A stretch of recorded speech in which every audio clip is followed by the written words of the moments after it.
Cheers, it's been enjoyed.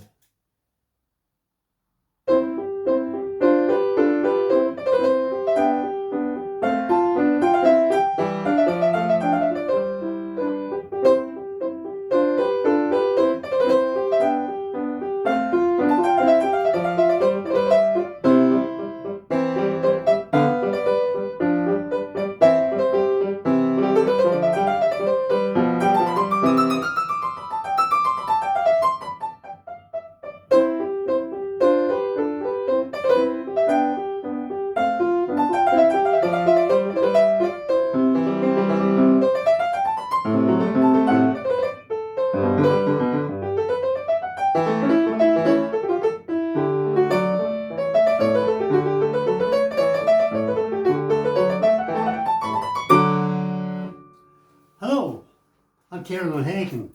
The last time I spoke to you, I told you about my new book, Beethoven, the Poison That Is in Me. The story of resilience and survival of Beethoven's nephew, Karl, whom he abused over years. Some readers were shocked. No one has ever called Ludwig van Beethoven a child abuser. But as we often discover in child abuse, the perpetrator of the abuse is likely to have been abused in his or her own childhood, as was Beethoven by his father, Johann van Beethoven. Johann suffered from alcoholism. He was the butt of jokes at the royal court in Bonn, where he was employed as a musician. Ludwig often watched him staggering home, senseless, incoherent and argumentative. On one occasion in his teens, Ludwig saved him from certain imprisonment by mediating with the police who were about to arrest his father for being drunk and disorderly. Ludwig probably wanted to run away from his father, full of shame and guilt, as the older children of alcoholics often do feel like.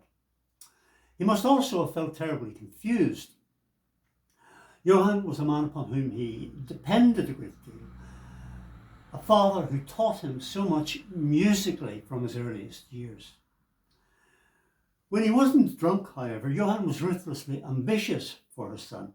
As a musician himself, he recognised Ludwig's unique talent and sought ways to exploit it.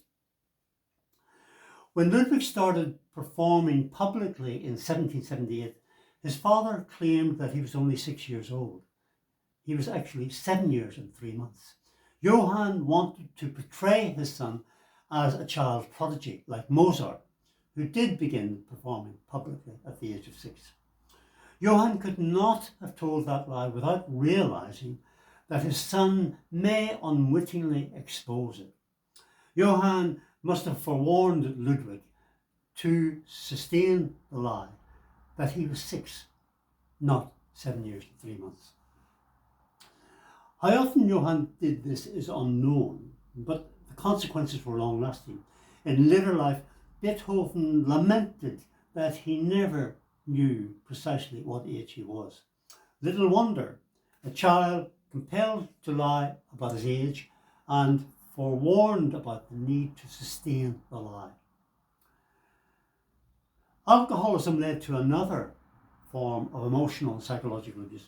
Johann and a musician friend, Tobias Pfeiffer, would arrive home late from the tavern drunk.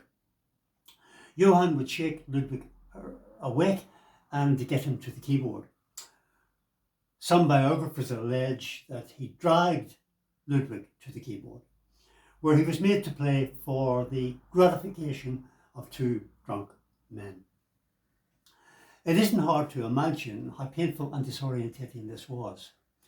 In later life, Beethoven would often erupt merely because people asked him to play.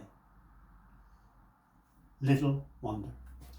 So, all the antecedents of Beethoven's abuse of his nephew, Karl, lay in his own experiences at the hands of his father. And his escape, yes, of course, to immerse himself totally in his composing and playing.